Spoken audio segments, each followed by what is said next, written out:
क्या तुमने कभी गौर किया है कि दुनिया में सिमिलर शक्ल वाले भी लोग हैं? हाँ मैंने तो देखे हैं यार। हाँ मैंने भी देखे हैं। जैसे मैं एग्जांपल बताता हूँ, जब मैं अभी तो हेल्दी हो गया हूँ, जब मैं थोड़ा था पतला दुबला सा था, तो मुझे लोग कहते थे कि भाई तेरी शक्ल ना विराट कोहली से मिलती है।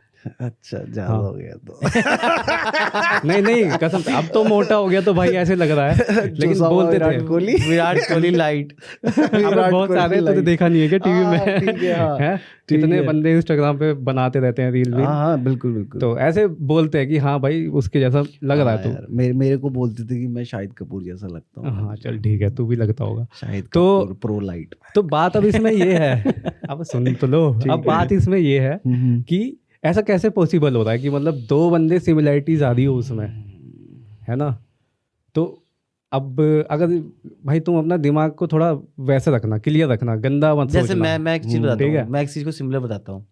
मेरे को एक बार इंस्टाग्राम पे काफ़ी टाइम हो गया, जब मेरी सिस्टर जो है वो कनाडा रहती थी, ठीक है, मुझे एक आईडी दिखाई दी जिसमें सेम शक्ल जो मेरी बड़ी वाली बहन है जो कनाडा रहती है उसकी जैसी। मैंने फ़ोटो डाउनलोड करी तुरंत ही और मैंने अपने घर में दिखाई। सबको मतलब ये महसूस हुआ कि अरे ये तो उसकी फ़ोटो है, सोनू की फ़ोटो है, इस टाइप से, ठीक है। जब वो फोटो देख ली उसके बाद मैंने इंस्टाग्राम की बाकी फोटोज देखी, उसकी बाकी जगह वो लड़की बिल्कुल डिफरेंट लग रही है, बट उसी एक पिक्चर में वो बिल्कुल सेम ऐसी लग रही थी मेरी सिस्टर की जैसी। तो ये होता है, सिमिलर चीजें दिखती हैं। बट एक चीज आ जाती है ना कि जैसे कि एक पिक्चर में सिमिलर लगना काइंड ऑफ कि ना, हाँ उस पिक्चर में आउटफिट, बॉडी का शेप एंड स्ट्रक्चर, बालों का स्टाइल सेम वैसा हो गया तो हमें लगता है, ठीक है। जैसे कि मेरे को भी मेरे पापा एक फोटो दिखा रहे थे कि अरे फेसबुक पे किसी ने फोटो डाली हुई, कह रहे कि ये तेरे जैसा लग रहा है बिल्कुल, चश्मा लगा रखा है। और अच्छा एक बात बताओ, मैं तो अपनी रिसेंट की एक बताता हूँ। जैसे तुम्हें पता है मेरा इंस्टाग्राम अकाउंट है, हम लोग हस्बैंड वाइफ कॉमेडी वीडियोस बनाते हैं। मुझे आज तक फेस टू फेस किसी ने नहीं बोला कि भाई तुम ऋषभ पंत जैसे लगते हो, बट अगर तुम जाके उस अकाउंट को चेक करो, उस वीडियोस को चेक करो, उसमें कमेंट आया भाई ऋषभ पंत घूम रहा है, भाई ऋषभ पंत जैसा ही। मुझे भी वो कमेंट पढ़ के ऐसे लग रहा, मैंने कहा ऋषभ पंत जैसे शक्ल है मेरी, मुझे तो नहीं लग रही कहीं से कहीं तक भी, लेकिन लोग सिर्फ एक बंदा बोले समझ में आता, बहुत सारे लोग कमेंट है उसके अंदर, बहुत सारे जिसे कहते हैं, ठीक है। मेरे घर में भी बड़ी चर्चा मतलब शुरू हो गई कि अरे ऋषभ पंत जैसे बता रहे हैं।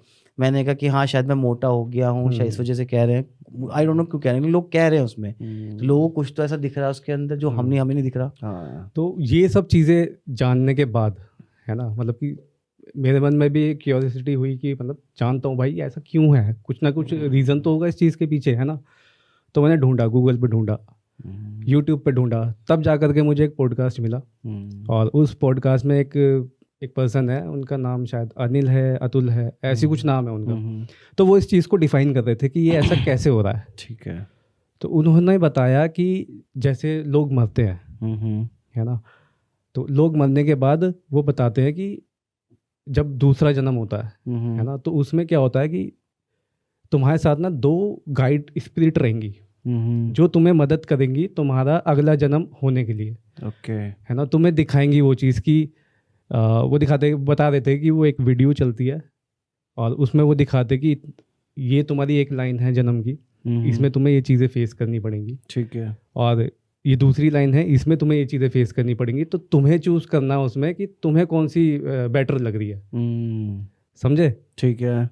तो उस चीज़ को पकड़ के फिर वो जन्म होता है उसका बंदे का। ठीक है। अब इसमें से बात आती है कि अब क्या कहते हैं, सिमिलर फेस कैसे होते हैं। सिमिलर फेस कैसे होते हैं। उन्होंने एक चीज़ और बोली कि आत्मा जो है ना, वो चाहे तो अलग अलग भी जन्म ले सकती है। मेरे दिमाग में बिल्कुल सेम यही थ्योरी आई कि आत्मा क्या है, मतलब वो जैसे हमारी बॉडी का 100% है, बिल्कुल, है ना। तो हमारी बॉडी 100% किसी एक जगह पे ना जाके टुकड़ों में डिवाइड हो जाए। 50-50 भी अगर हो गई ना, तो जब वो 50-50 होगा, वो 50-50 100 बन जाएगा। हाँ ठीक है, वो 50-50 100 बन गया। मेरी आत्मा के दो टुकड़े हुए, उन्होंने दो जगह जाके जन्म लिया, तो काइंड ऑफ सिमिलर फेसेस हो जाएंगे। अब ये भी ऐसे हो रहा है कि अब एक बंदा उसको वो ये चाहता है कि मैं एक इस जन्म में अमीर भी बन जाऊं, मुझे वो भी आध्यात्मिक राह पे भी चलना है, और मुझे गरीबी भी देखनी है, हर चीज़ करनी है उसको, अमीर बनना है, सेलिब्रिटी बनना है, काफ़ी सारी इच्छा है, तो काफ़ी सारे उसकी आत्माओं के उतने टुकड़े होंगे, उतने टुकड़े हो जाएंगे और और वो वो जन्म लेंगी आत्मा है भैंस की यार। तो ये चीज़ मैं काफ़ी ज़्यादा फैसिनेटिंग हो गया, मैंने कहा भाई ये चीज़ होती है भाई, हो सकता है कि है हाँ ना? ये थ्योरी मानी जा सकती है इसके पीछे की कि हाँ कि क्योंकि आत्मा क्या है अपने आप में परिपूर्ण है और हाँ। वो ऊर्जा जो है जब डिवाइड होगी तो 50-50 नहीं रह जाएगी, वो 100 है। सपोज दैट ना कि हम इलेक्ट्रिक पोल से जब बिजली अपने घर में लेते हैं तो हम उसको अलग अलग जगह बांटते हैं, तो ऐसा तो नहीं है ना कि वो 220 वोल्ट करंट एक जगह बांटा तो 50 वोल्ट उसमें कम होके हो गया, वो हर जगह 220 वोल्ट बराबर है। एग्जैक्टली सेम ऐसी जाती है वो। भाई कह रहा था ना ये fucking insane man। अब बात आती है कि लोग मतलब उनसे क्रॉस क्वेश्चन किया गया इसको लेकर के कि चलो जन्म ले रहे हैं वो लोग, है ना, आत्मा जन्म ले रही है, तो उन्हें अपनी पिछली जिंदगी क्यों याद नहीं है, क्यों यार, है ना?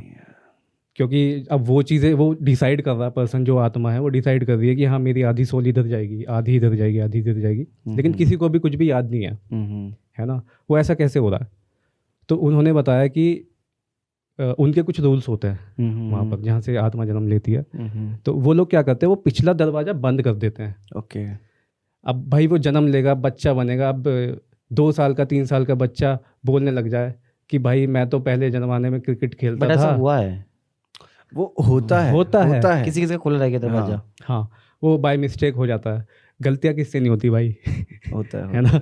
भगवान भी कभी कभी गलती कर देते हैं बनाने में। इसके पीछे भी मेरे पास एक थ्योरी है, मैं बताऊंगा इसकी थ्योरी, फिर आगे तो क्या बताया उन्होंने यही बताया कि वो दरवाज़ा क्लोज कर देते हैं, उनके रूल्स रेगुलेशंस वगैरह कुछ होते हैं जिससे कि उनको पास्ट लाइफ याद ना रहे। अब वो 2-2.5 साल का बच्चा वो पिछले जन्म की मेमोरी लेके आ रहा है तो कितनी गड़बड़ हो सकती है भाई, है ना? वो आते ही वो सब बोलने लग जाएगा। और उसमें ये सिनेरियो होगा कि वो जो प्रेजेंट में उसकी फैमिली है उसके साथ वो बॉन्डिंग नहीं बना पाएगा, है ना? वो अपने जो पिछले जन्म में जो उसके माँ बाप रहे होंगे उनके पास जाने की जिद करेगा, है ना? तो फिर तो उसके जन्म लेने का कोई फ़ायदा ही नहीं हुआ, है ना? बिल्कुल होता है। मेरे पास क्या थ्योरी है इस चीज़ से रिलेटेड कि मैं इस चीज़ को ऐसे देखता हूँ कि सपोज दैट कि कोई इंसान मरा, ठीक है, उसके सामने फिर वो उसकी आत्मा जहाँ भी जाती होगी उस जगह गई और उसके सामने अगर चॉइसेस रखी जाएं कि हाँ ठीक है कि सपोज दैट कि कोई सुपरस्टार मरा, अपने एक जन्म में पैदा हुआ सुपरस्टार बना, वो मरा, अब उसकी आत्मा को एक्सपीरियंस करना है कि एक लाइफ मुझे ऐसी जीनी है कि जिसमें ना मैं रेस कार ड्राइवर बनूं, ठीक है। अब उसने उस जन्म को चुना, लेकिन अगर वो अपनी उन्हीं मेमोरीज के साथ पैदा होगा तो वो जर्नी स्टार्ट करने का मजा नहीं है ना, क्योंकि पता तो दुनिया के बारे में सब कुछ है ना, पता तो सब कुछ है दुनिया के बारे में, तो वो मजा नहीं है ना फिर। तो वो जो जीरो से स्टार्ट करने वाली फीलिंग होती है ना कि अब मैं जीरो से स्टार्ट करके देखना चाहता हूँ कि वहां पहुंच के कैसा लगेगा, काइंड ऑफ ये वही चीज़ है जो हमने बहुत पहले भी डिस्कस करते थे इस बात को लेके, कि हमारा पहले भी डिस्कशन हुआ इस चीज़ को लेके कि जिस चीज़ को हम कह रहे हैं कि आत्मा है या ये चीज़ें हैं, मरने के बाद ये होता है। समटाइम्स मुझे ऐसा लगता था कि भाई सच में ऐसा है भी या नहीं है, ऐसा तो नहीं है कि ख़त्म होने के बाद लाइक हम लोग एक मशीन में से आँख खुलेगी हमारी कि हाँ भाई अब ये हम लाइफ जी क्या, ये बहुत मस्त थी लाइफ। उसी चीज़ को हम डिफरेंट तरीके से आत्मा के अकॉर्डिंग एक्सप्लेन कर रहे हैं। बहुत सारी चीज़ों में ये लिखा हुआ है कि हम बोलते हैं कि आत्मा अमर है, वो कभी नहीं मर सकती। तो मे बी हम लोग वही चीज़ बताना चाहते हैं इस तरीके से कि हम कभी मर नहीं सकते। हम बोलते हैं मोह माया ये सब, क्योंकि एक टाइम के बाद इंसान ने वो अचीव कर लिया कि वो मर ही नहीं सकता है, वो इस मोह माया से निकल चुका है काइंड ऑफ। बट अब वो सारी चीज़ें फील करना चाहता है, जैसे तुमने बोला करना चाहता है ना डिफरेंट चीज़ों को, तो इसलिए वो ब्लैंक होके जाता है वहाँ पे, वो पूरी चीज़ें करता है, एंड देन वो चीज़ें जब खत्म होती है तो वहीं पे वो लोग पहुँच जाते हैं। लेकिन ये चीज़ अगर हो रही है ना तो इस चीज़ को उन्होंने बताया है ये बहुत बड़ा रिस्क है कि अगर तुम इंसान बन के पैदा हो रहे हो पृथ्वी पे तो ये बहुत बड़ा रिस्क है, तुम रिस्क लेके ये चीज़ कर रहे हो। नहीं, मुझे तो ऐसा लगता है कि पृथ्वी का जो तुम बोल रहे हो, मुझे बहुत बार ये चीज़ मतलब अंदर ही अंदर समझ नहीं आती चीज़ें। हम बोलते हैं कि फ्यूचर में जाना पॉसिबल है, पास्ट में जाना पॉसिबल है, अगर हम स्पीड ऑफ लाइट के अकॉर्डिंग ट्रैवल कर जाए, प्रूफ हो चुका है चीज़ें।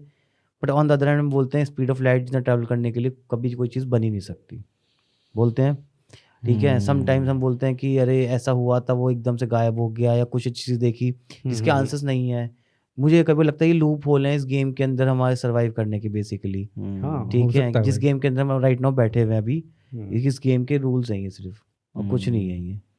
तो एक डॉक्टर है, डॉक्टर माइकल न्यूटन नाम है उनका, है ना। तो वो मतलब वो करते हैं पैरासाइकोलॉजी वगैरह, ठीक है। और क्या कहते हैं हिप्नोसिस वगैरह वो सब करते हैं, है ना। तो उन्होंने हिप्नोसिस करते करते ही अपने ऊपर ही करा, उन्होंने हिप्नोसिस नहीं करा, उन्होंने पैरा साइकोलॉजी का कुछ एक्सपेरिमेंट किए थे, ठीक है। और बाकी लोगों पे भी किए उन्होंने 100+ केसेस। तो उसमें उन्होंने रूट कॉजेज जानने की कोशिश करी, उसे क्या कहते हैं यार, रिग्रेशन, ऐसा पास्ट लाइफ रिग्रेशन। हाँ वो। तो उसमें उन्होंने देखा कि वो गए अपने पास लाइफ रिग्रेशन में, तो उन्होंने खोज की ब्रह्मा विष्णु महेश की अपने उसमें, माइकल न्यूटन ने। और तो वो क्रिश्चियन बंदा है, जहाँ की देख मुसलमान और क्रिश्चियन जो है वो नहीं मानते इस हाँ, चीज़ को, है ना। जो अब्राहमिक रिलीजन्स होते हैं हाँ। उसमें जो लाइफ साइकिल होती है वो लीनियर है कि हाँ। आप पैदा हो गए, एक दिन कयामत का दिन आएगा और सब खत्म हो जाएगा, कभी पुनर्जन्म नहीं होने वाला। हाँ, तो वो नहीं मानते थे पहले, वो खुद कहते कि मैं नहीं मानता था। लेकिन जब केसेस वगैरह उन्होंने स्टडी किए, तो उन्होंने इस चीज़ का बताया, उन्होंने बताया कि एक ऐसा वर्ल्ड है जहाँ पर क्रिएशन चल रहा है, ओके। एक गवर्नर है वहाँ पर जो क्रिएट कर रहा है चीज़ों को। ठीक है। अब वो क्या कर रहा है उसमें, वो ये डिसाइड कर रहा है कि किसको मूंछ लगानी है, किसको नहीं लगानी है, किसको पूंछ देनी है, किसको कौन सा जानवर बनाना है, किसको क्या करना है, वो ये चीज़ें डिसाइड कर रहा है वो गवर्नर। तो हमारे हिंदुइज्म में तो भाई पता है कि क्रिएशन कौन करता है, ब्रह्मा करता है, ब्रह्मा, है ना। फिर उसने बताया कि एक लेवल और है जहाँ पर उसको दिखाई दिए कि क्या कहते हैं इसको, डिस्ट्रक्शन हो रहा है। हाँ डिस्ट्रक्शन हो रहा है वहाँ पर। वो डिसाइड करते हैं कब किस इंसान का बर्थ होगा, कब किसकी मौत होगी। ओके।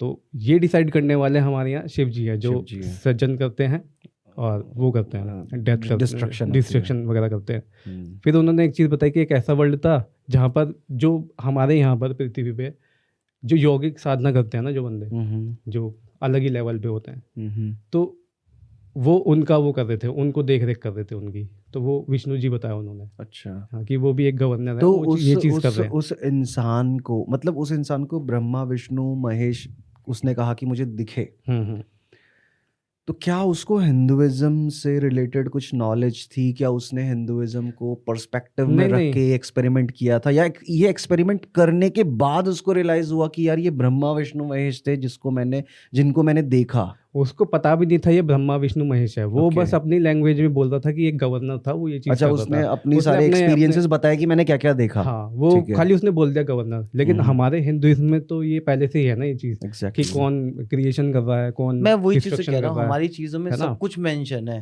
अगर उसको तरीके से समझा जाए। जैसे वो पॉइंट बहुत, मतलब मुझे ऐसे लगता है कि क्लियर बोला जाता है, जैसे बोलते हैं हम लोग कभी री इनकारनेशन पे बात कर रहे हैं कि आत्मा है वो चली जाती है निस्सों में डिफरेंट।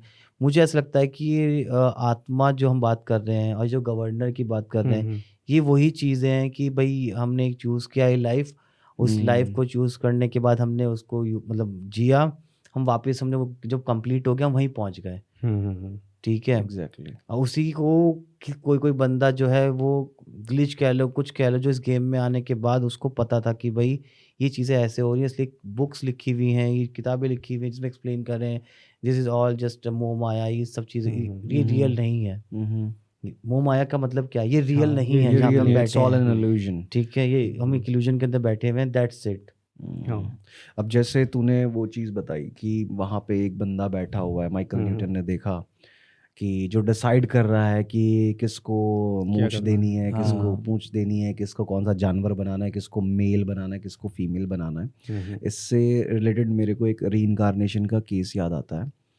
तो इयान स्टीवनसन थे एक बहुत फेमस, जिन्होंने रीइंकारनेशन के ऊपर ना जाने कितने tens of thousands of cases पे रिसर्च करी। उनके ही एक साथी प्रोफेसर जब रिसर्च कर रहे थे, तो वो रिसर्च करते करते पहुंचे श्रीलंका।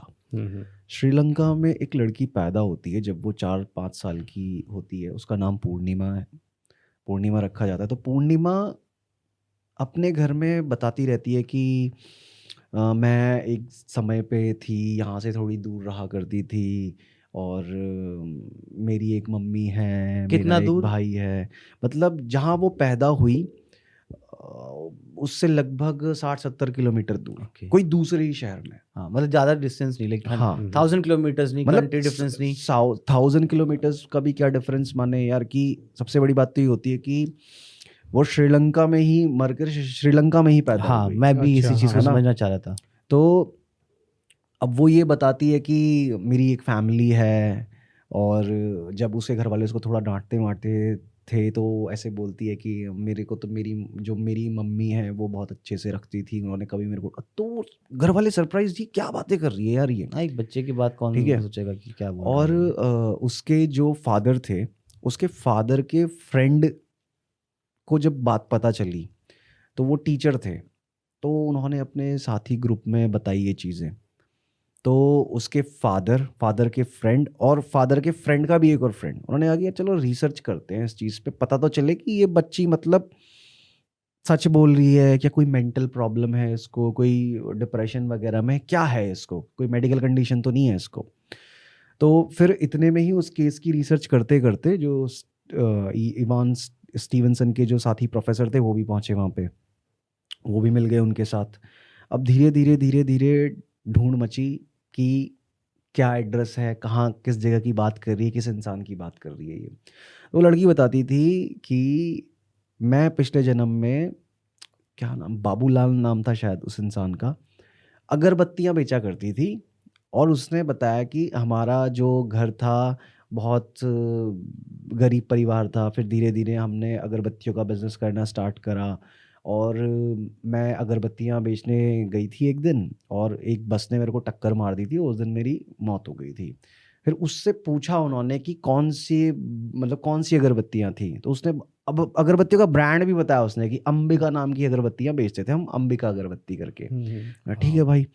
तो उन्होंने पूरा ढूंढना शुरू करा श्रीलंका में, तब उनको एक एरिया मिला अपने शहर से 70-80 किलोमीटर दूर, कि जहाँ पे इस नाम की अगरबत्तियों को बेचने वाला एक परिवार है जो बनाता है इन अगरबत्तियों को। वहाँ पहुँचे, फिर उनसे पूरी की पूरी जो स्टोरी थी क्रॉस चेक करी कि हाँ आपका कोई भाई था, उन्होंने बोला हाँ हमारा एक भाई था, और वो आज से लगभग 6-7 साल पहले मर चुका है।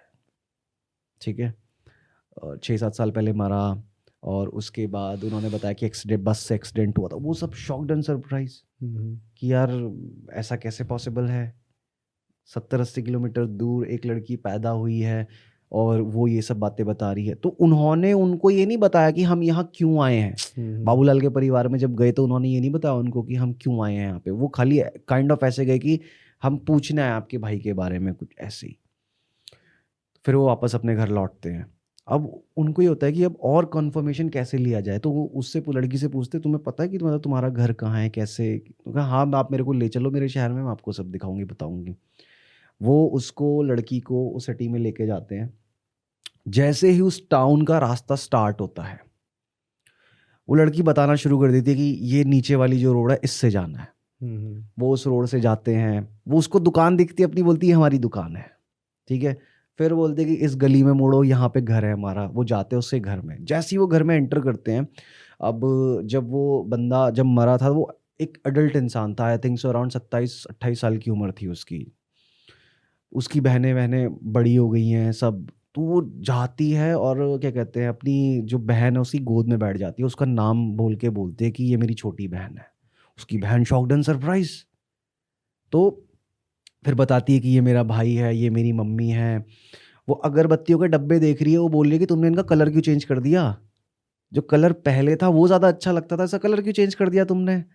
सब शॉक्ड एंड सरप्राइज कि यार ये लड़की इतना कुछ कैसे बता पा रही है, कैसे जानती है ये।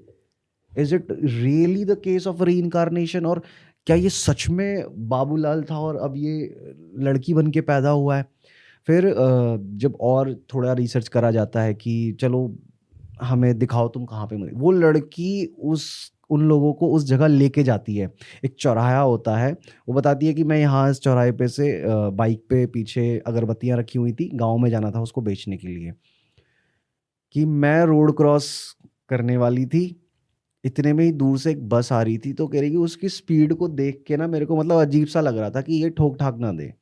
ठीक है, तो कह रही कि जितना मैं बीच रोड में थी और पीछे को हटती, इतने में तो वो बस आके मेरे को ठोक के चली गई और मेरे ऊपर से चली गई वो बस कुचल के, और कह रहा है कि बस फिर तो उसके बाद मैं क्या देखता हूँ कि मैं उस बस के ऊपर बैठी हुई हूँ और मेरी बॉडी नीचे पड़ी हुई है, तब मेरे को रियलाइज हुआ कि मैं मर गई हूँ। बेसिकली उसने उसके बाद भी बहुत सारी चीजें देखी कि उसको कैसे ले गए, क्या हुआ। नहीं, उसने वो सब तो एक्सप्लेन नहीं करा एक्सप्लेन नहीं कैसे किया, ले बट गए, लेकिन इस but चीज से हाँ, बट प्रूव होता है कि उसने उसने वो, हाँ, देखा उसने कि हम्म। मरने के बाद उसकी बॉडी नीचे है, और वो कह रही कि मैं उस बस के ऊपर बैठी हुई थी।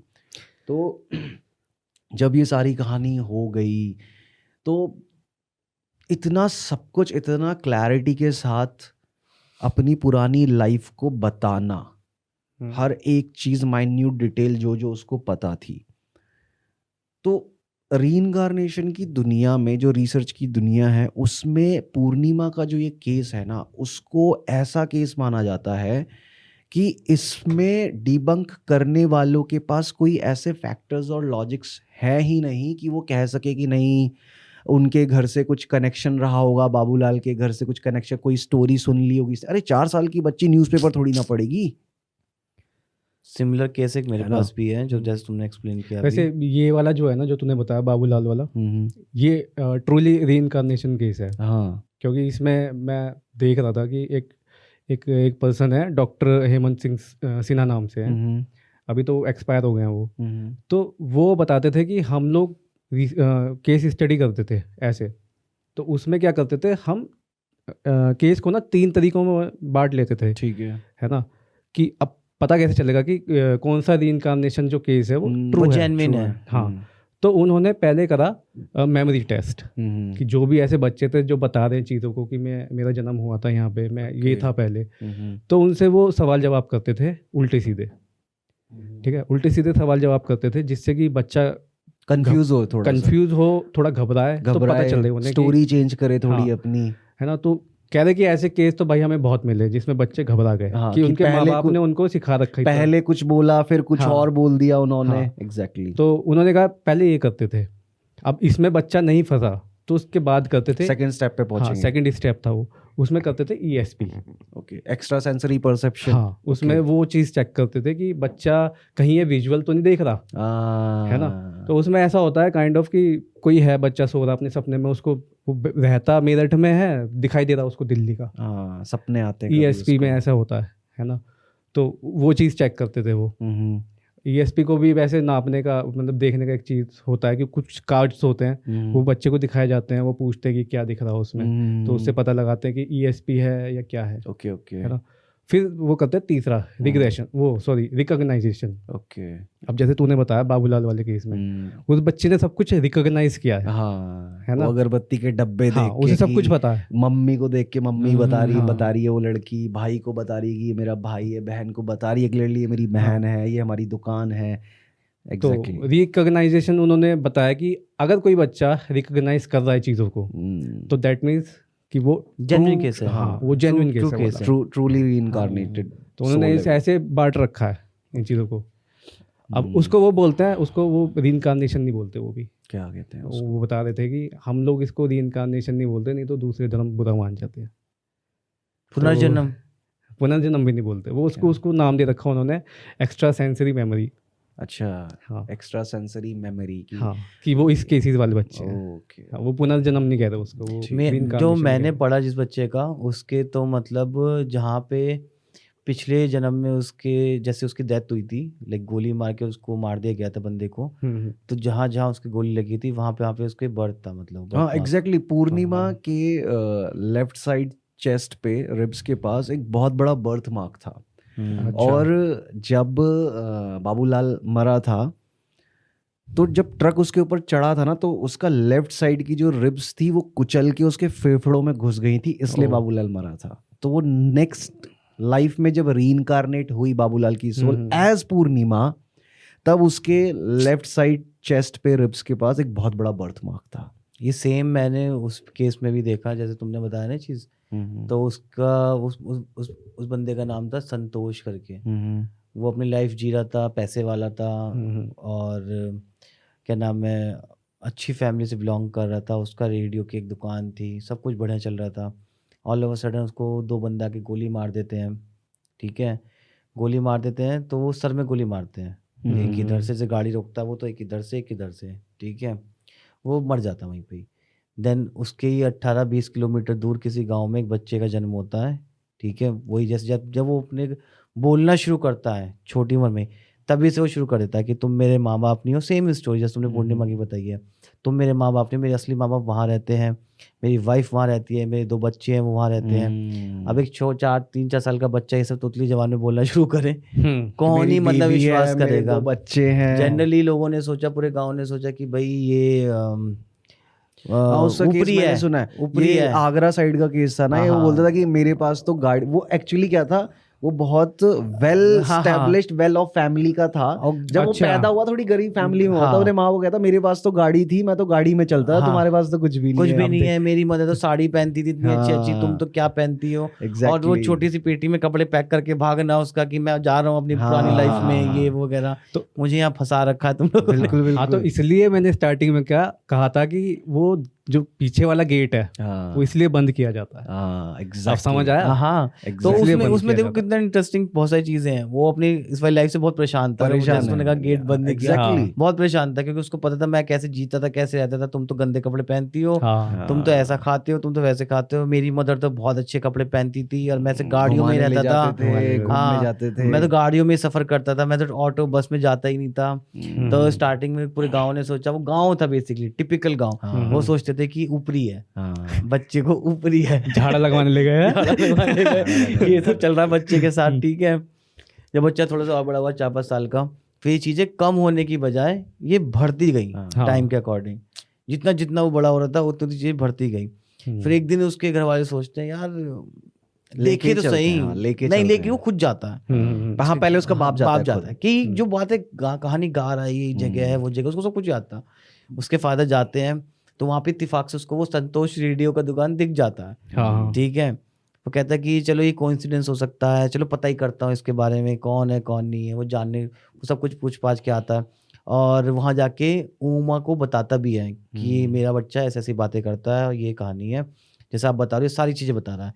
पहले तो वो औरत जो होती है वो सोचती है कि यार ये क्या है, मतलब कोई भी सुनेगा तो उसको क्या लगेगा, उसको लगेगा फ्रॉड है यार, ये क्या चल रहा है, क्यों बोल रहा है ये ऐसी चीजें, ठीक है। तो वो बताता है, फिर सोचता है कि चलो उसको उमा को बता देता है। फिर उमा को कहता है तुम एक काम करना, तुम घर पे आना, ठीक है, और सबको लेके आना, and then you will see wife को, संतोष की वाइफ को, संतोष की वाइफ को कि अपने उसके पेरेंट्स को भी लेके आना, सबको लेके आना। देन वी विल सी कि वो कैसे रिएक्ट करता है, पहचानता है क्या करता है, तभी कुछ पता चलेगा। मुझे भी समझ नहीं आ रहा। वो भी सोचते कि ऐसा क्या है ये चीजें, मैं भी देखूं जाके, ठीक है। ऑल्दो उसको समझ नहीं आ रहा था उस ऑलरेडी को कि ये हो क्या रहा है, ठीक है। वो जाते हैं वहां पे और जैसे ही वो बच्चा देखता है, जो अब की इस जन्म में उसका नाम टीटू है, अच्छा, ठीक है, संतोष से टीटू, ठीक है। वो देखते ही शुरू हो जाता है कि ये मेरी मम्मी, ये मेरे पापा, ये मेरे बच्चे, ये मेरी वाइफ को देख के शर्माना। वो सारी, और वो ऐसी लाइन बोलता है अपनी वाइफ को जो सिर्फ उसकी वाइफ और वही जानते थे कि पहली मुलाकात कहाँ हुई, क्या था सीन, क्या नहीं था, ऐसे करके, ठीक है। तब भी वो लोग हाय हेलो करके चले जाते हैं वहां से, ठीक है। जो कि वहां पे टीटू बहुत हंगामा मचाता है कि मुझे लेके चलो, ठीक है। उसको तो बेकार लग रही है अभी वाली लाइफ, ठीक है, तो गाड़ियों में मुझे लेके चलो, उसे लेके जाते नहीं, ठीक है। उसके जो मम्मी पापा होते हैं वो देख दुख के चले जाते हैं कि हाँ नहीं बेटा तुझे लेके जाएंगे ऐसे, क्योंकि इतनी जल्दी कौन प्रोसेस कर लेगा ये चीजें कि क्या हो रहा है। ऑल्दो वो बातें सही बोल रहा है, प्रोसेस नहीं कर पा रहे वो लोग, वो चले जाते हैं। तो उसका फादर सोचता है कि टीटू को ले जाके एक बार उसी के शहर में लेके चलते हैं, विल सी कि कैसे रिएक्ट करता है। ये दुकान को देख के, एरिया को देख के पहचानता नहीं पहचानता, तो जानबूझ के वो स्कूटी पे बैठा के या बाइक जो भी था उन पे, वो उसकी दुकान के सामने तेजी से निकालते हैं, ठीक है।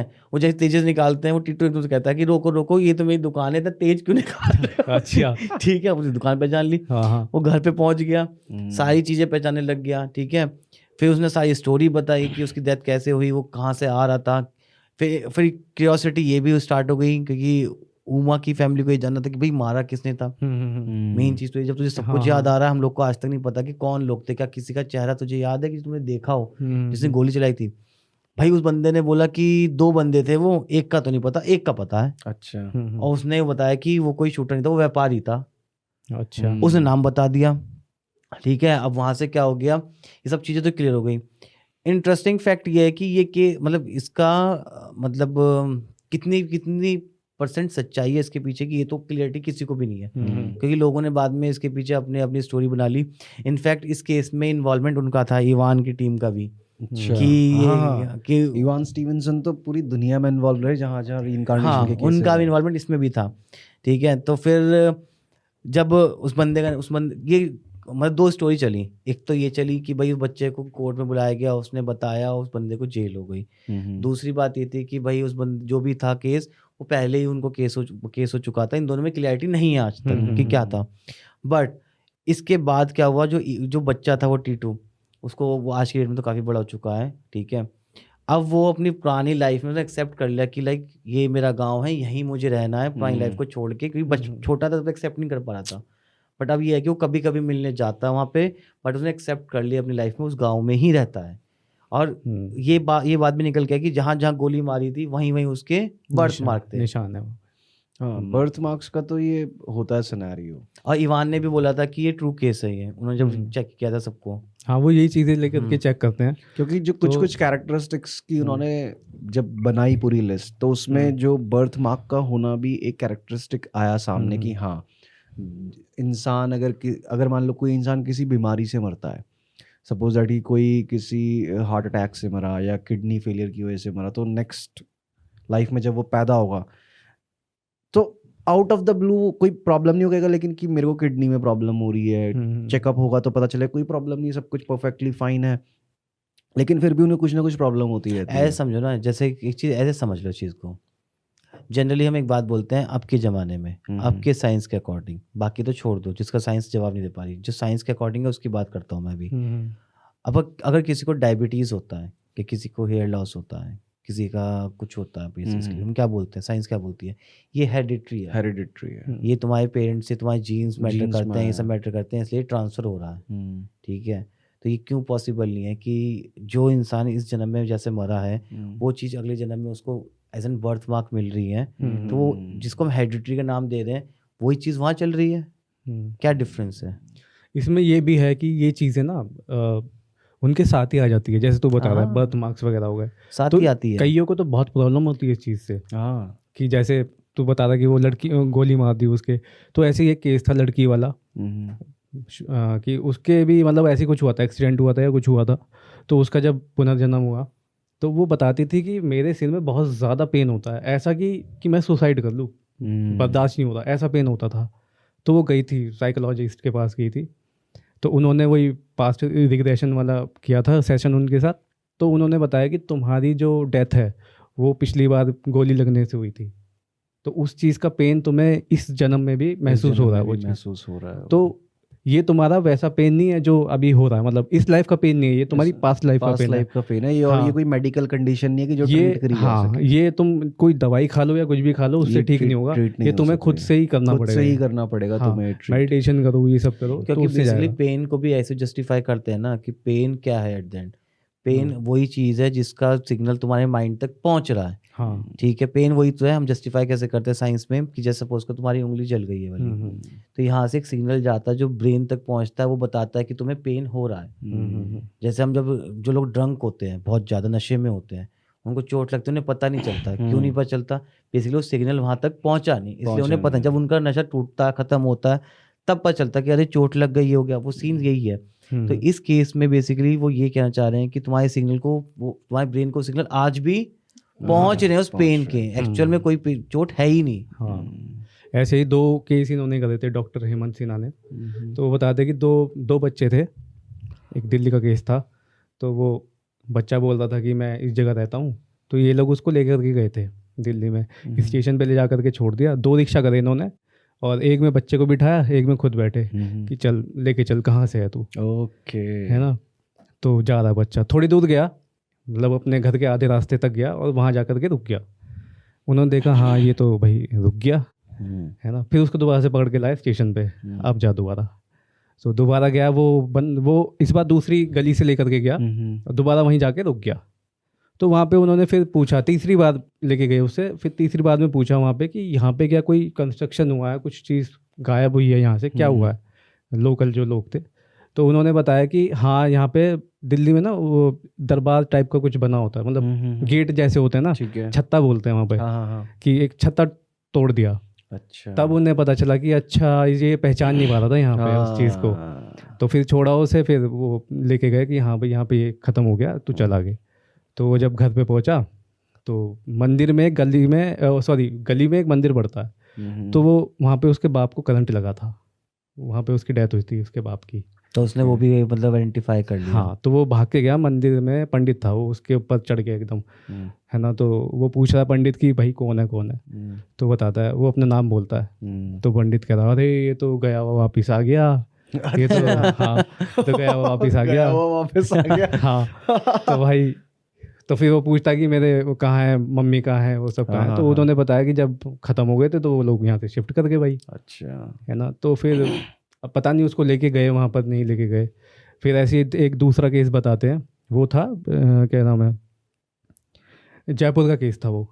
तो वहाँ पे भी एक बच्चा बता रहा था कि ऐसे ऐसे मेरा गांव है, तो ये लोग उसको लेकर के जाते हैं।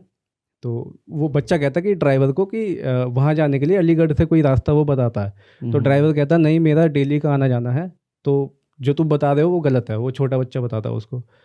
तो कहते चल ठीक है भाई, जहाँ से तू कह रहा ड्राइवर तू लेके चल। तो वो लेके जाता है, रात हो जाती है काफ़ी, तो वो चले जाते हैं, वहाँ पर पहुँच जाते हैं चंबल की, जहाँ डाकू वाकू रहते हैं उस वाले एरिया में। हाँ, और उसमें भी काफ़ी अंदर तक चले जाते हैं। अच्छा, तो वहाँ मिल जाते हैं भाई डाकू उनको। अच्छा, डाकू रोक लेते हैं उनको, है ना। तो वो लोग बताते हैं, वो डॉक्टर सिन्हा उनके साथ ही थे उस टाइम पे। तो वो बताते हैं कि ऐसा ऐसा सीन है, ये बच्चा मतलब ऐसी ऐसी चीज़ें बता रहा है। तो अब जो भी बाकी और भी डाकू होते हैं उनको सुनने में बहुत अजीब लगता है भाई, वो भी आ जाते हैं, है ना, कि हाँ हम भी देखेंगे लग रहा है कुछ क्या चल रहा है क्या नहीं चल रहा है। तो वहाँ पे लेडीज़ भी थी भाई, उनके साथ रहती हैं, तो खाना वाना ला के दे रही हैं, सब सुन रहे हैं कि ये बच्चा ऐसे ऐसे बता रहा है। तो उन्हें मतलब वो सही लगे, और उन्होंने डाकुओं ने उनको बोला कि अभी तो आप मत निकलो, थोड़े टाइम बाद निकलना, क्योंकि अभी तो आप जाओगे तो हम तो सही है, हमने आपको देख लिया, कुछ नहीं किया, हम नहीं किया, हमने आपकी बात सुनी, क्योंकि कुछ ऐसे भी लोग हैं जो सुनने के नहीं है, ठीक है ना। तो हम आपको छोड़ देंगे बाहर तक जहाँ बॉर्डर है, और उसके बाद आप चले जाना। तो फिर सुबह वही वो लोग निकले वहाँ से और गांव में जा रहे थे। तो एक लेडीज़ घूंघट डाल के आ रही थी, भैंस लेके आ रही थी। तो वो बच्चा भाग के गया, उसके गोद में चढ़ गया भाई। अच्छा, और कुछ बोला उसने उसके कान में औरत के। अब औरत भी भाई वही, अरे मेरा तो गया हुआ वापिस आ गया, मेरा तो गया हुआ वापिस आ गया, अच्छा, है ना। तो कुछ बोला होगा उसने, कुछ गुप्त शब्द बोले जो भी रहे होंगे उनके, मतलब जिससे पहचान पड़ जाए, पितृदेव संरक्षण, यही बोला होगा। तो फिर उसको घर पे लेकर के गए, उसने बताई सारी चीज़ें, रिकग्नाइज कर ली उसने। बाद में भाई वो अब उन्होंने केस कर दिया वहाँ पे, वो दे ही नहीं रहे बच्चे को। फिर वहाँ पे पुलिस केस हुआ, है ना, पुलिस आई कि भाई वो जो थी तेरी पास्ट की लाइफ थी, तो अभी ये तुम्हारे साथ नहीं रह सकता। तो फिर वहाँ पे वो बता रहे कि बड़ी जान छुटा के वहाँ से आए हम लोग। हाँ, ये जो चीज़ बोल रहा है ना, ये तो पड़ता नहीं तो भाई, ये तो उसमें भी था। टीटू के मतलब पेरेंट्स ये इसमें हो गए थे कि भाई ये अगर हम ये बच्चा बड़ा भी होता है तो हमारे साथ रहेगा नहीं, हमें छोड़ देगा। हाँ, ऐसा होता है, जनरली फील होता है। हाँ, इमोशनली तो यही फील होता है ना यार कि अब इसकी फैमिली मिल गई है, क्या पता जिस फैमिली का है ये रीइंकार्नेटेड, वो कह देगी भाई दे दो हमको, दे दो। वो क्या बोलेंगी, बच्चा ही जब कह रहा मैं छोटा सा बच्चा 4 कपड़े डाल के भागने तैयार है आज की डेट में, तो पेरेंट्स सोचेंगे नहीं कि भाई ये बड़ा होगा छोड़ के भाग जाएगा। उसके फादर का इंटरव्यू सुना मैंने, वो खुद बोल रहा है कि मुझे तो जिस समय वो बच्चा छोटा था उसकी क्लिप्स पड़ी हुई है बकायदा, इंटरनेट पे क्लिप्स है आज की डेट में, जिसमें बच्चा बैठा हुआ है, वो उसके फादर एक्सप्लेन करे कुछ बैठ के एक गाँव में एक चारपाई पे बैठ के। तो एक तो ये चीज़ है, और एक किताब है डॉक्टर माइकल न्यूटन ने लिखी थी। वो जब ये सिनेरियो उन्होंने देखे अपने पास्ट लाइफ रिग्रेशन में कि ये गवर्नर हैं, ये सब क्रिएशन कर रहे हैं, सब कर रहे हैं, तो उन्होंने एक किताब लिखी, लाइफ बिटवीन लिव्स, मतलब कि इंसान मर गया, लाइफ बिटवीन लाइव्स, हाँ लाइव्स, सॉरी लाइव्स, है ना। तो इंसान मर गया कि आत्मा चली गई वहाँ पर, तो जिंदगी के बीच में जो जीवन है वो क्या है, आत्मा के मरने के बाद और दोबारा पैदा होने से पहले उसके बीच में आत्मा ने क्या किया, बीच में जो जीवन है वो क्या है। हाँ, तो वो चीज़ उन्होंने एक्सप्लेन करी। वो बताते हैं कि जैसे हमारे हिंदुइज्म में हमारे में क्या है, कर्म करना, फल की चिंता मत करो, है ना। तो ऐसी सेम चीज़ वहाँ पर है। वहाँ पर आत्मा अलग अलग चीज़ों पे काम करती है। जैसे कोई अपना कर्म कर रहा है क्रिएटर के साथ, है ना, उसके काम काज में हाथ बटा रहा है। कोई कुछ कर रहा है, कोई हॉस्पिटैलिटी में देख रही है आत्मा, कोई कुछ कर रही है, कह रहा है कि वहाँ पर ऐसा बना हुआ है ये चीज़, लेकिन सिस्टम फिर बना हुआ है। फिर वो जो वाली चीज होती है कि किसको घोड़ा बनना है, किसको बैल बनना है, किसको इंसान बनना है, वो वो तो कैसे होती basically है? वो तो जब वहाँ पे आत्माएं वहां जाके हाथ प्रोसेस बटा है, रही वो हैं तो प्रोसेस है, वो ये प्रोसेस एक है। प्रोसेस का जैसे हम यहाँ हिस्सा पे है। अपना कर्म कर रहे हैं ना, हम्म, हम बैठ के पॉडकास्ट कर रहे हैं, हमें नहीं पता आगे क्या करना है, हम्म। जब हमारा रोल आएगा तो हो जाएगा काम। अच्छा, तो बताया जाएगा अब आपका हाँ। नंबर आ गया है प्रोसेस है perfectly। भाई, जैसे प्रोसेस हम फॉलो करते हैं, प्रोसेस वहाँ पे और फॉलो फिर किया उसमें जा ये रहा भी है। तो ये भी हो सकता है कि कुछ आत्माएं चाह रही हो कि नहीं अभी हमें रीइंकारनेट नहीं होना है, अभी हमें थोड़ा समय चाहिए, हाँ, take your we time. Want to rest. ये जरूरी नहीं है, take your time, it depends कि क्या है वहाँ की हाँ, चीजें, वो वहाँ डिपेंड्स, ये वो depends ये करता होगा। डिपेंड्स वाली चीज क्या है ना कि जैसे होता है ना कुछ लोगों को जानवर का जन्म मिला, इंसानों का मिला, कुछ लोगों को कीड़े मकोड़ों का जन्म मिला। अब ये चीज कैसे कैरी आउट होती है, कुछ लोगों को चॉइसेस दी जाती हैं, कुछ लोगों को सीधा पटका जाता है उठा के कि यही है। हाँ, हो अब सकता है उनके कर्मों के हिसाब से, कर्मों वो के हिसाब एग्जैक्टली से। वो डिसाइड होता है आपके कर्मों के बेसिस पे। अगर हाँ आपने ऑन एन एवरेज अच्छे कर्म किए हैं तो आपकी बात सुनी जाएगी कि हाँ ठीक है, आप क्या चाहते हो। इंसान का तो नहीं मिलेगा। अब बताओ कि जानवरों में किसका चाहते हो। वो कहेगा ठीक है मेरे को जर्मन शेफर्ड बना दो, किसी बढ़िया घर में पैदा होंगे, ठीक है जर्मन शेफर्ड बना देंगे। फिर किसी ने बहुत ही अच्छे कर्म करे और सपोज जैसे मोस्टली ये उन लोगों के साथ होता है जो इंसान किसी अच्छे पाथ पे हो, सोसाइटी के वेलफेयर के लिए, अपनी पब्लिक वेलफेयर के लिए, जिन लोगों का बहुत कोई बड़ा पर्पस के साथ पैदा होते हैं इस लाइफ में, लेकिन अकाल मृत्यु हो गई तो वो पर्पस पूरा नहीं हो पाया, तो उनको चॉइसेस दी जाती है कि आप फिर से इंसान के जीवन में जाना चाहोगे तो होता है। लेकिन जो बुरे कर्म करते हैं ना उनको तो सीधा तू सांप बनने वाला है, इसको फेंको।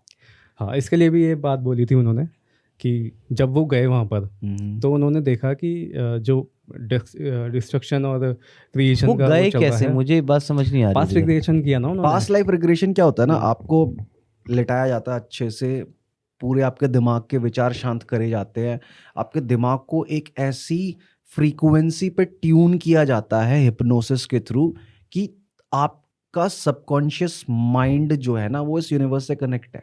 आपके सबकॉन्शियस माइंड के जो कह रहा है ना गेट बंद रहता है, वो गेट खुल जाता है। वो गेट दिमाग के अंदर है, बुद्धि के अंदर है वो गेट खोलते हैं वो आपको एक पर्टिकुलर फ्रीक्वेंसी पे ट्यून करके, तब इंसान देख पाता है कि क्या हो रहा है सारी चीजें। मतलब कि आपका कॉन्शियस माइंड को ब्लॉक कर दिया गया है, सबकॉन्शियस माइंड में चीजें जो हैं वो चल रही हैं भाई, वो चल रही है। उसके थ्रू उन्होंने ये सब कुछ आइडेंटिफाई किया। हाँ एग्जैक्टली। एस्ट्रल प्रोजेक्शन करते हैं भाई लोग बाग, अपनी आत्मा बाहर निकाल देते हैं शरीर से, ये सब चीज़ें हो रही हैं। तो इस चीज़ को लेके उन्होंने बताया था कि वो जब गए थे वहाँ पर उन्होंने देखा कि जहाँ क्रिएशन और डिस्ट्रक्शन चल रहा है तो वहाँ पे लोक बने हुए हैं, जैसे कहते हैं ना अताल पताल वितल, ऐसे है ना। तो वहाँ पे लोग बने हुए हैं, 7 लोग हैं, है ना। तो उसमें क्या है कि चौथे लोग पे इंसान की योनि मिलती है। ओके। तो चौथी योनि से अब उसको जाना सबसे ऊपर टॉप पे, है ना, जहाँ पे जिसे कहते हैं मोक्ष, है ना। तो उसको वहाँ जाना है इंसान को।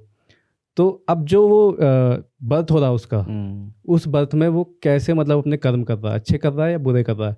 अगर वो बुरे कर्म कर रहा है तो डाउनग्रेड होता जाता है, वो डाउनग्रेड जाएगा, डाउनग्रेड होता जाता है ना। जरूरी नहीं है कि आपको पृथ्वी पे ही जन्म मिले, आपको किसी और लोक में जन्म मिल सकता है। तो अगर वो अच्छे कर्म कर रहा है तो एक ऊपर जाएगा, वो ऊपर जाएगा। अब इसमें बात आती है कि मैंने तुम्हें कहा था कि स्टार्टिंग में कि अगर इंसान का जन्म ले रहे हो तो वो रिस्क है। हाँ रिस्क है। क्या रिस्क है? वो रिस्क ये है कि मैंने बताया तुम्हें कि आत्मा वहाँ पे कर्म कर रही है अपने उस लोक में, एग्जैक्टली, है ना। लेकिन वहाँ पे भी वो लोग ऊपर जाते हैं, ज़रूरी नहीं है कि इंसान का जन्म लो, वो वहाँ पे भी कर्म करते करते अपना जाते हैं ऊपर। लेकिन इंसान का जन्म इसलिए लेते हैं कि यहाँ पे थोड़ा शॉर्टकट मिल जाता है कि वो और अच्छे कर्म करे कि वो स्किप कर सके चीज़ों को ऊपर जाने के लिए। और इसमें वो नेगेटिव भी जा सकते हैं। हाँ, वो यही रिस्क है कि अगर कुछ गलत कर रहे हो क्योंकि यहाँ सोच वो चौथे से 5वें लेवल पे है। तुम अगर अभी मान लो 0 पे हो, अच्छा करा तो +1 हो सकता है, नहीं करा तो भाई -1 -2 भी जा सकते हो। वहाँ पे तो बस पॉजिटिव ही चल रहा है कहीं ना कहीं। हाँ, अब बंदा का पिछला गेट तो बंद कर दिया है, वहाँ उसको चीजें याद नहीं है वो किस लिए चीज कर रहा है। वहाँ पे लोग अवेयर हैं कि हम अच्छा काम करेंगे तो ऊपर जाएंगे। एग्जैक्ट, वो एक यहाँ पे वो अवेयरनेस खत्म कर रखी है। स्पेस है, वो एक न्यूट्रल स्पेस है, वो 0 पे है। अब यहाँ पे आपको भेज दिया गया, अब आप अच्छा करोगे तो +1 भी हो सकता है, बुरा करो तो भाई -1 -2 -3 भी जा सकते हो। तो इस चीज का ये रिस्क है भाई, ये रिस्क है। हाँ, ओ समझे? मैन। अच्छा, अभी जैसे इसने बात कही कि कई तरह के लोग होते हैं और आत्माएं +1 में +1 2 3 भी जा सकती हैं ऊपर के लोकों में, और पृथ्वी जैसे चौथे नंबर पे है, फिर यहाँ से माइनस में भी जा सकती है नीचे। तो मेरे दिमाग में जो एक ऐसे ही थ्योरी उठी थी, जैसे बात होती है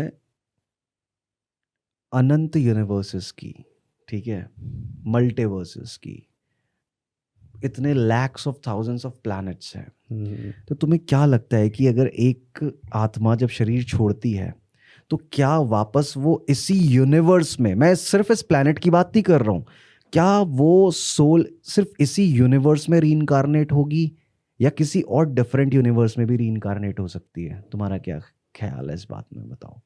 मैं तो वही चीज़ कहूँगा कि जो मैंने सुना उसकी बात को लेकर के कि एक विंडो होती है, एक स्क्रीन होती है, उसमें तुम्हें लाइफ दिखाई जाती है तुम्हारी।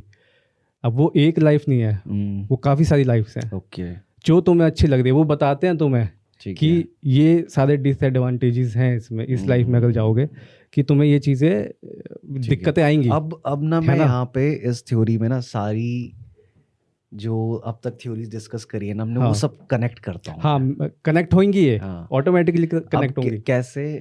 देख, पहले मैं बताता हूँ कि काफ़ी सारी स्क्रीन्स लगी, सॉरी एक स्क्रीन है, उसमें तुम्हारी जो गाइड सोल्स है वो तुम्हें दिखाएंगी कि हाँ तुम ये वाली लाइफ चुनोगे तो तुम्हें इसमें ये प्रॉब्लम आएगी और ये तब जाके सक्सेस मिलेगी। ठीक है। दूसरी लाइफ में कुछ और प्रॉब्लम होगी, तीसरी लाइफ में कुछ और प्रॉब्लम होगी, जितनी भी टाइम लाइन्स है सब में।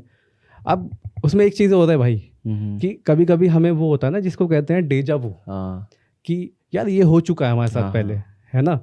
तो मैं इस चीज़ को इससे कनेक्ट करना चाहूँगा कि हमने वो चीज़ देखी है वहाँ पे, तो तभी रह के हमें वो चीज़ रिमाइंड आती है कि ये देखा है मैंने, ये देखा हुआ है मेरा, है ना। वो डेजा वू उससे कनेक्ट मैं कर रहा हूँ इसमें, ठीक है, वो चीज़ होती है। अब तू कह रहा है मल्टीवर्स में, तो मल्टीवर्स को भी मैं ऐसे ही कनेक्ट कर सकता हूँ कि अगर वो इतनी सारी लाइफ्स हैं, है ना, इतनी सारी बता रखी टाइम लाइन्स हैं, तो हो सकता है वो अलग अलग यूनिवर्स की भी हों, कि अगर तुम इस यूनिवर्स में जाओगे तो तुम्हें ये प्रॉब्लम आएगी, इस वाले में जाओगे तो ये प्रॉब्लम आएगी। इसे थोड़ा थोड़ा ठीक बताया, है ना। अब मैंने जो थ्योरी बनाई इसमें ये है कि जैसे डेजा वू वाली बात तूने बहुत सही कही, लेकिन डेजा वू वाली बात जो है वो मैं दूसरी तरीके से बताता हूँ कि अभी जैसे तूने स्टार्टिंग में बोला कि एक जो वो वाली बात हुई कि एक शक्ल के कितने सारे सिमिलर इंसान होते हैं, वो इस वजह से होता है कि एक आत्मा सिर्फ एक रूप में नहीं, कई टुकड़े करके अपने कई और शरीरों के रूप में जन्म ले सकते हैं, क्योंकि आत्मा जितनी बार डिवाइड होगी वो उतनी बार कंप्लीट हो जाएगी, ठीक है। अब सपोज दैट कि जैसे हम बोलते हैं ना कि इंसान इतने सालों से जन्म लेता आ रहा है, कितने सारे कर्म है हमारे, ठीक है। हमने अभी आज हम मनुष्य योनि में हैं, क्या पता इससे पहले हम किसी पशु योनि में रहे हों, ठीक है। उस पशु योनि के भी हमारे कर्म है। सपोज दैट कि कोई इंसान प्रेडेटर रहा हो किसी भी टाइप का, उसने किसी छोटे जानवर को खा लिया हो, ठीक है। अब बुरा कर्म अच्छा कर्म वो भी जोड़ रहा है अपने साथ, ठीक है। अब हम साइक्लिक हैं, ठीक है, इस पृथ्वी पे बार बार आ रहे हैं, कितने सारे कर्म इकट्ठा हो रखे होंगे, ठीक है। अब इन कर्मों को भोगने के लिए अगर एक आत्मा एक शरीर में जन्म ले, तो अनंत साइकिल्स चलती रहेंगी, ठीक है। वो तो है भाई। अब क्या होता है, एक आत्मा अपने कई सारे टुकड़े करेगी, ठीक है, क्योंकि उस एक आत्मा को जो हमारे अंदर चैतन्य है उसको सब कुछ एक्सपीरियंस करना है, हमारे थ्रू, इस शरीर के थ्रू सब कुछ एक्सपीरियंस करना है, अच्छा होना, बुरा होना, और हर तरह की लाइफ, अमीरी गरीबी, सिंगर बनना, आर्टिस्ट बनना, हर चीज़ कि मुझे एक नॉर्मल लाइफ भी, हर चीज़ जितना तुम सोच सकते हो अपने दिमाग में, उसको वो सब कुछ एक्सपीरियंस करना है। अब वो एक्सपीरियंस करेगी तो उसका भी कर्म जुड़ेगा उसके साथ, हाँ, ठीक है। तो वो जो सारे अनंत एक्सपीरियंसेस हैं और वो जो अनंत कर्म जुड़ता जा रहा है उसके साथ, वो अगर लीनियर वे में एक बार इंसान, एक बार जानवर, फिर 2 बार जानवर, तो कितना समय लगेगा।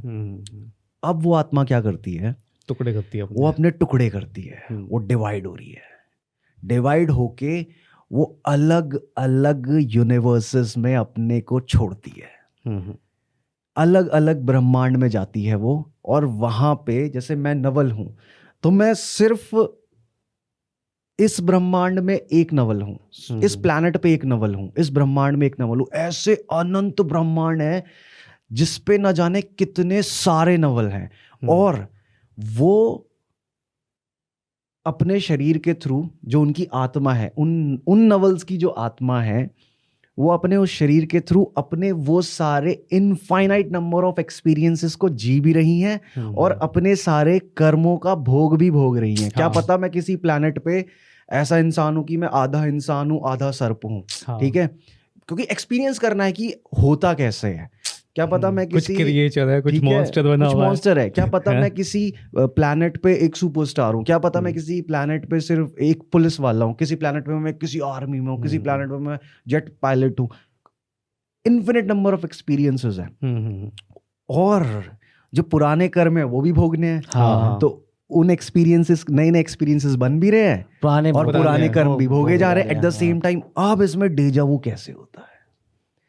सपोज दैट कि कोई एक ऐसा यूनिवर्स है जो बिल्कुल एग्जैक्ट इस यूनिवर्स जैसा है, जहां पर नवल सेम है, सब कुछ सेम है, काइंड ऑफ पैरेलल यूनिवर्स। ठीक है, वहां पे तुम दोनों भी मेरे दोस्त हो, ठीक है, लेकिन मेरी आत्मा को ये एक्सपीरियंस करना है कि यार इन दोनों दोस्तों को बना के एक डिफरेंट लाइफ इमेजिन करी जाए, कि आज यहाँ बैठ के पॉडकास्ट ना हो रहा हो, आज यहाँ बैठ के कहीं और बैठ के घूमा जा रहा हो, ठीक है। तो जब उस नवल ने एक डिफरेंट यूनिवर्स में वो एक्सपीरियंस करा, ठीक है, और मैं गलती से इस यूनिवर्स में उस एक्सपीरियंस तक पहुंच जाता हूं, तब डेजा वो स्ट्राइक होता है कि जब ये टाइमलाइंस कनेक्ट होती है एक तरीके से, कि ये हो चुका है, तब डेजा वो स्ट्राइक होता है कि जब किसी और नवल ने उस यूनिवर्स में वो चीज एक्सपीरियंस कर लिया और मैं उसकी बात करूं, या एट द सेम टाइम कि सपोज दैट कि एक यूनिवर्स है बिल्कुल डिट्टो कॉपी है, तुम दोनों मेरे दोस्त हो, हम तीनों आपस में दोस्त है, उस यूनिवर्स में भी नवल है, बट फर्क सिर्फ इतना है कंडीशंस उस यूनिवर्स में इस यूनिवर्स से खराब हो सकती है हमारी, या बेटर हो सकती है, बट सब कुछ यही है। सपोज दैट कि हम जितना पैसा कमा रहे हैं आज के टाइम में, हम उस यूनिवर्स में उससे कम पैसा कमा रहे हो या उससे ज्यादा पैसा कमा रहे हो, बट सब कुछ सेम चल रहा है। अभी अगर मेरे को डेजा वू होए तो कहते हैं ऐसा कि सिंक्रोनाइज हो जाते हैं दो यूनिवर्सेस आपस में, कि मैंने अभी जो बोला वहां पे भी हम तीनों बैठ के पॉडकास्ट कर रहे हैं, सेम सिचुएशन क्रिएट हो रही है, सिंक्रोनाइज हो गई, सेम सिचुएशन क्रिएट हो रही है। दो थ्योरीज दी जाती है, या तो आपने वो मोमेंट गलती से इधर जी लिया जो आपका एवेटार किसी और यूनिवर्स में जी चुका है, तब डेजा वू स्ट्राइक होता है, या फिर जब दो यूनिवर्सेस कनेक्ट सिंक्रोनाइज हो जाएं आपस में उस एक मोमेंट पे आके, तब डेजा वू स्ट्राइक होता है। तो ये वाली थ्योरी भी कनेक्ट कर दी यहाँ पे, एक आत्मा अपने अनंत टुकड़े करके अनंत ब्रह्मांडों में जन्म ले सकती है। एक चीज होता है भाई, चल आत्माओं का तो हमने समझ लिया, फिर इसमें से कुछ आत्मा ऐसी होती हैं जो पृथ्वी पे ही रह जाती है, जिन्हें कहते हैं भटकती आत्मा। भटकती हुई आत्मा। उसमें क्या होता है, उसमें सिनेरियो बताता हूँ। उसमें ऐसा होता है कि अब भटकती हुई आत्मा है, उसका या तो मर्डर होगा या सुसाइड होगा, है ना। अब ऐसे केसेस में जो सोल गाइड है ना, जिन्हें पता लगता है कि जो हमारा डिसाइड करते हैं जन्म लेने में, तो ऐसा कहते हैं कि वो लोग ना, जब हमारी मौत आने वाली होती है, हम अपनी ज़िंदगी चुनने से पहले अपनी मौत चुनते हैं कि हाँ हमें इतने टाइम पीरियड जीना है, उसके बाद मर जाना है। तो जब होता है किसी का एक्सीडेंट होता है, किसी का मर्डर हो जाता है, कोई सुसाइड कर लेता है, तो ये ऐसे सिनेरियो हैं कि जिसमें उन सोल गाइड को पता ही नहीं लगता है कि अच्छा कि इनका टाइम आ गया, कि इनका टाइम आ गया है। वो बिन क्या कहते हैं उसको, लाइफ पूरी नहीं हुई उनको, अकाल मृत्यु है ना।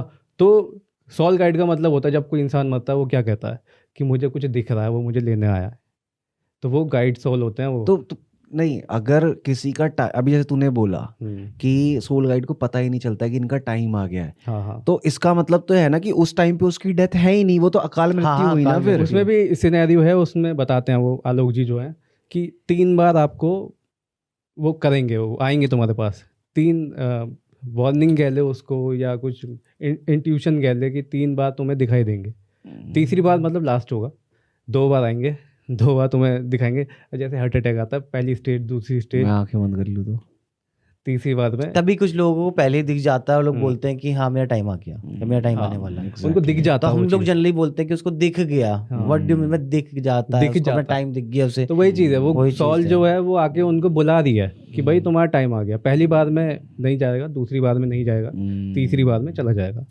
अब अगर इस बीच में चल उसका तो टाइम आ गया, लेकिन टाइम से पहले तो उन्हें पता वो ही मर नहीं जाता, चलेगा। तो उसको पता ही नहीं है सोल को। इसलिए वो भटकता हाँ, है। इसलिए वो वो कहते हैं कि भटक उनको पता ही नहीं होता हाँ। है। जो पैरानॉर्मल इन्वेस्टिगेटर्स होते हैं वो जब जाके इन्वेस्टिगेशन करते हैं, कांटेक्ट बनाते हैं सोल्स के साथ, वो कहते हैं कि उनसे बात ऐसे करनी है कि जैसे वो जिंदा है, क्योंकि उनको नहीं पता है कि वो मर चुके हैं। उनको पता ही नहीं है वो चीज़। ओह, तो जब उनका टाइम आता है, जब उनके गाइड सोल को पता चलता है, तब वो उनको लेकर के जाते हैं। इनसेन यार। तो आज के पॉडकास्ट में आया ना मजा। काफी इनसेन थ्योरीज डिस्कस हुई हैं। दिमाग अरे, घूमने आने वाली थ्योरीज एग्जैक्टली है। यार, रीइंकार्नेशन बहुत वास्ट टॉपिक है यार। इस पे फिर किसी पॉडकास्ट, फिर किसी दिन फिर से मिलेंगे आपसे। तब तक कुछ के लिए नई थ्योरी उसके साथ। बिल्कुल Part नई two theories बना के साथ के। के लिए हाँ। तब तक के लिए बाय बाय।